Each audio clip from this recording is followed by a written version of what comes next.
Order سے یہ قاضی فیصل صاحب کو سامنے لانا چاہتے تھے، ان کو توسیع دینا چاہتے تھے اور منصور علی شاہ کا پتہ صاف کرنا چاہتے تھے، لیکن ان کی دونوں خواہشیں پوری نہیں ہو سکیں۔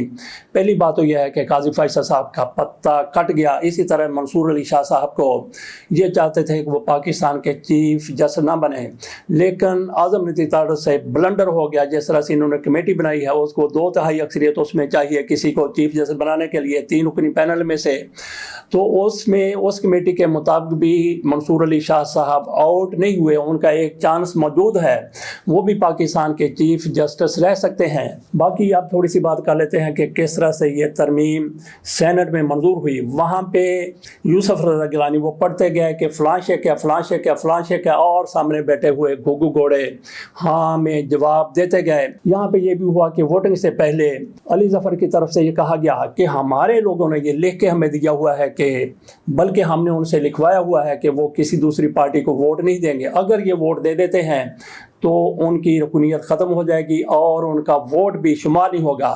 یہ ان کے کانوں تک آواز پہنچی سینٹ کے چیئرمین کے۔ تو اس کے بعد جس طرح سے ان کے 2 سینیٹر کو لایا جانا تھا، ان میں ایک ڈاکٹر زرکا تھی اور دوسرے صاحب تھے، ان کو پھر پیچھے بٹھا دیا گیا، لیکن 2 سینیٹر کی ضرورت تھی، وہ پوری کی گئی۔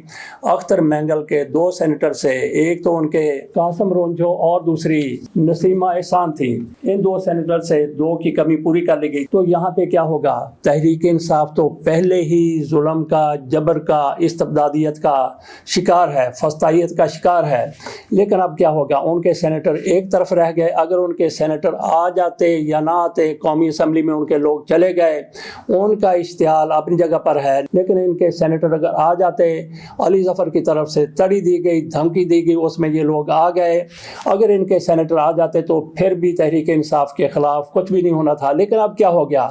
اب یہ ہو گیا کہ اختر مینگل کے 2 سینیٹر انہوں نے ووٹ دے دیا، انہوں نے ووٹ کروا لیا، تو اختر مینگل اب زخم خوردہ ہیں، اس سانپ کی طرح ہیں جس کو کوئی اینٹ مار دیتا ہے اور اس کے بعد جس طرح سے وہ اپنے بچاؤ کے لیے اور دشمن پر حملہ کے لیے پوری طاقت استعمال کرتا ہے، اسی طرح سے اختر مینگل بھی اب ان کے خلاف پوری قوت سے سامنے آئیں گے۔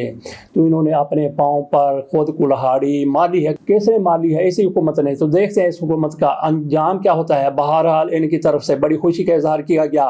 بلاول بھٹو زرداری پہلے دانت پیس رہے تھے، کچیچیاں وٹ رہے تھے کہ ہمارے ساتھ اگر تعاون نہیں کیا گیا تو پھر میں کیا کروں گا۔ انہوں نے بریوٹ میجارٹی کی بات کی تھی کہ میں جبر کے، ظلم سے، استبدادیت سے، فسطائیت سے میں یہ ترمیم پاس کروا کے دکھاؤں گا، یہ بلاول بھٹو زرداری کی طرف سے کہا گیا تھا۔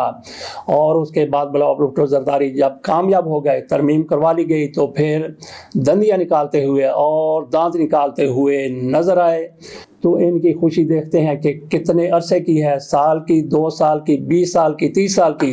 تو ناظرین یہاں پہ تھوڑا سا غور کیجئے کہ آج سے 20 سال پہلے چلے جائیں، 2024 ہے، 2004 میں کیا باتیں ہوتی تھیں۔ بلاول بھٹو زرداری تو اس وقت بچے بچونگڑے ہوں گے، ان کے والد کیا بات کرتے تھے، باقی لوگ کیا بات کرتے تھے، سیاست کی کیا بات ہوتی تھی، 1990 کی دہائی کی سیاست کی ان دنوں کیا باتیں ہوتی تھی کہ نواز شریف کیا کر رہے تھے، بے نظیر بھٹو کیا کر رہے تھیں۔ تو آج سے 25 سال بعد چلے جائیں تو آج کی باتیں ہوا کریں گی کہ بلاول نے کیا کیا تھا، شہباز شریف نے کیا کیا تھا، نواز شریف نے کیا کیا تھا، اور ان کے ساتھیوں نے کس طرح سے ظلم جبر سارا کچھ کیا تھا۔ تو 25 سال بعد کیا یہ سارے لوگ اسی طرح سے شہباز شریف وزیر اعظم ہوں گے، میاں نواز شریف صاحب اسی طرح کے ساتھ اسمبلی میں بیٹھے ہوں گے، بلاول بھٹو زرداری کیا اسی طرح سے اٹکیلیاں کر رہے ہوں گے، آصف علی زرداری کیا اسی طرح سے ایوان صدر میں بیٹھے ہوں گے، قاضی فیصل صاحب کیا چیف جسٹس پاکستان ہوں گے۔